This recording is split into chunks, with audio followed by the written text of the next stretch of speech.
한설 대한민국 예비역 장군. 단지 신채호는 우리 역사를 아와 비하의 투쟁이라고 했다. 지금처럼 그 말이 잘 들어맞는 경우도 없을 것 같다. 한국 주류의 대부분은 비하를 위한 전위대의 역할을 했다.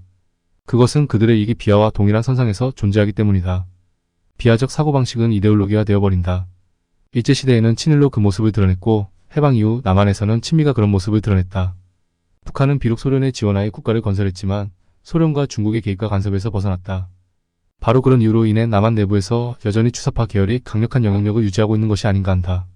나는 북한과 같은 삶의 방식을 지지하지 않는다. 그러나 지지하지 않는다는 것이 북한이 자주적이라는 사실을 부정할 근거가 되지는 못한다. 나는 남한의 체제가 번영하기를 바란다.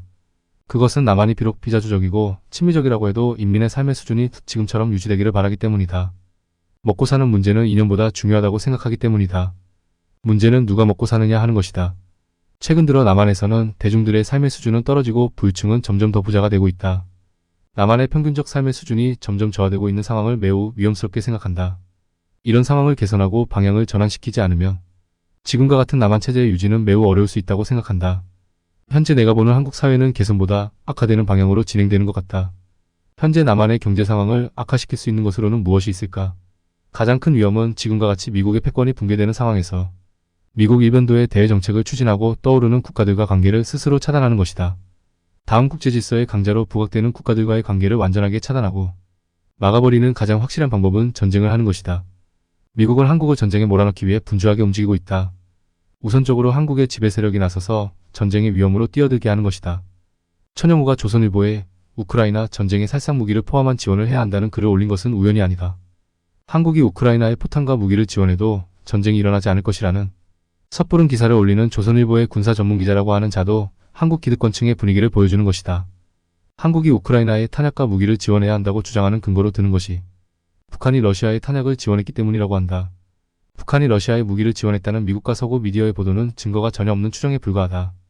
공식적으로 러시아는 북한으로부터 무기를 받지 않았다고 밝혔다. 그리고 북한의 탄약이 러시아에 넘어갔다는 직접적인 증거는 그 어디에도 없다. 러시아와 북한 간에 컨테이너가 왔다 갔다는 것이 북한이 탄약을 수출했다는 증거라고 한다. 그러나 컨테이너 자체는 아무런 증거가 되지 못한다. 현재의 상황에서 러시아가 북한에게 포탄을 수입해야 할 정황적 증거는 거의 없다. 러시아가 포탄이 부족했을 때는 23년 여름 이전까지였다. 러시아는 우크라이나 전쟁이 발발하고 나서 전시경제 체제로 전환했다. 우랄 지역 이동에서 그동안 가동하지 않던 군수공장을 본격적으로 가동했다. 약 1년 정도 넘어서 러시아는 비교적 정상적으로 탄약과 무기 그리고 장비들을 생산하게 되었다. 러시아가 정상적으로 군사 장비를 생산하게 된 것은 23년 8월 이후다. 러시아 정부의 발표에 의하면 23년 8월 이후 한 달 동안 생산한 장비와 탄약이 과거 1년 동안 생산한 것보다 많아지기 시작했다고 한다. 지금도 러시아의 군수 생산 공장은 더욱 많이 가동되고 있다. 러시아는 최소한 25년까지는 생산 능력을 그대로 유지할 것으로 보인다.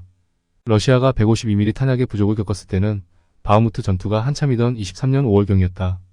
러시아가 북한에게 포탄을 수입했다면 그때였을 것이다. 지금 러시아는 포탄의 부족을 느끼지 않고 있다. 러시아가 하루에 쏘는 포탄은 미국이 2달 정도 생산할 수 있는 양을 넘는다. 이런 상황에서 작년 말부터 올해까지 북한이 러시아에게 포탄을 수출했고 그것으로 러시아가 전쟁을 한다는 것은 소설이나 마찬가지다. 북한이 러시아를 지원하고 있다는 미국과 서방의 보도는 남한의 무기와 장비 그리고 탄약을 우크라이나에 보내기 위한 일종의 선전 공작이라고 할 수 있는 것이다. 정상적인 정치인 지식인 그리고 군인이라면 우크라이나의 안보보다 남한의 안보를 먼저 생각하는 것이 당연하다. 그런데 이상하게 한국의 기득권들은 남한의 안보보다 미국의 입장을 더 먼저 생각한다. 현재 한반도에 전쟁이 일어날 가능성이 매우 높다고 판단하는 것은 전쟁이 일어났을 때에 대비하여 한국과 미국 모두 군사적 능력을 제대로 보유하지 못하고 있기 때문이다. 이미 언급한 것처럼 남한은 전쟁이 발발하더라도 최장 일주일 이상 버틸 수 있는 탄약이 없다. 그나마 보유하고 있던 155mm 탄약의 40%를 우크라이나에 보내버리고 말았다. 현재 추산으로는 약 120만 발 정도가 있다. 한반도에서 전쟁이 발발하면 포탄의 소모는 우크라이나 전쟁과는 비교가 되지 않을 정도가 될 것이다. 하루에 수십만 발을 사용할 수도 있다. 탄약이 없으면 전쟁은 끝난다. 미국은 한반도에 전면전이 벌어지면 지원할 수 있는 능력이 거의 없을 것이라고 생각한다. 그동안 공군과 해군으로 지원할 수 있을 것이라고 생각했지만 북한은 미국이 공군과 해군력을 투입할 경우 즉각 핵미사일을 사용한다고 위협할 것이다. 미국의 그 어떤 정치 지도자도 핵폭탄으로 타격을 받을 수 있다는 사실을 감수하고 남한을 지원하지는 않을 것이다. 결국 전쟁이 발발하면 남한은 자체적인 능력으로 북한의 공격에 맞서야 하는데 탄약이 없다는 것이다. 지금 같아서는 길어도 일주일 이상 견디기 어렵다. 전쟁이 벌어지면 일주일 안에 북한군이 서울에 진입할 수도 있다. 이런 위험을 감수하고 우크라이나에 무기와 탄약을 지원하는 것이 옳을 것인가? 지금 상황은 북한의 입장에서 볼 때 한국전쟁 당시 북한이 혹이라고 생각했던 때보다 훨씬 더 혹이라고 판단할 개연성이 높다고 생각한다.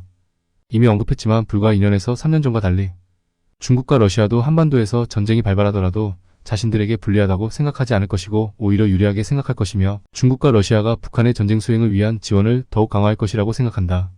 그런데 지금 북한이 러시아의 탄약을 지원했으니 전쟁이 일어나지 않을 것이라는 그런 작태는 어떻게 가능한지 모르겠다. 만일 북한과 러시아 간에 오가는 컨테이너에 러시아가 북한에 지원하는 무기나 장비가 들어가 있다면 어떻게 할 것인가?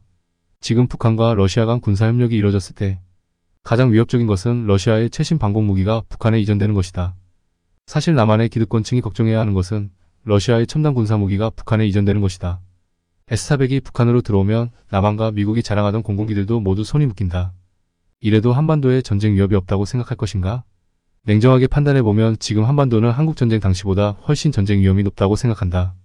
문제는 지금의 상황에서 전쟁이 발발하면 북한의 공격을 막아내기가 매우 어렵다는 것이다. 이래도 우크라이나의 탄약과 살상무기 지원 운운할 것인가? 이미 러시아는 남한이 우크라이나의 탄약과 장비를 지원하는 것을 레드라인이라고 공식적으로 발표했다. 러시아의 경고를 무시할 정도로 우리가 대단한 능력을 가지고 있다고 생각하는가? 만일 그럼에도 불구하고 우크라이나를 지원해야 한다고 하는 자가 있다면 그는 북한의 세작이거나 미국의 간첩이며 민족과 국가의 반역자다. 나는 한반도에서 전쟁이 일어날 수 있는 그 어떤 가능성도 차단해야 한다고 생각하는 사람이다.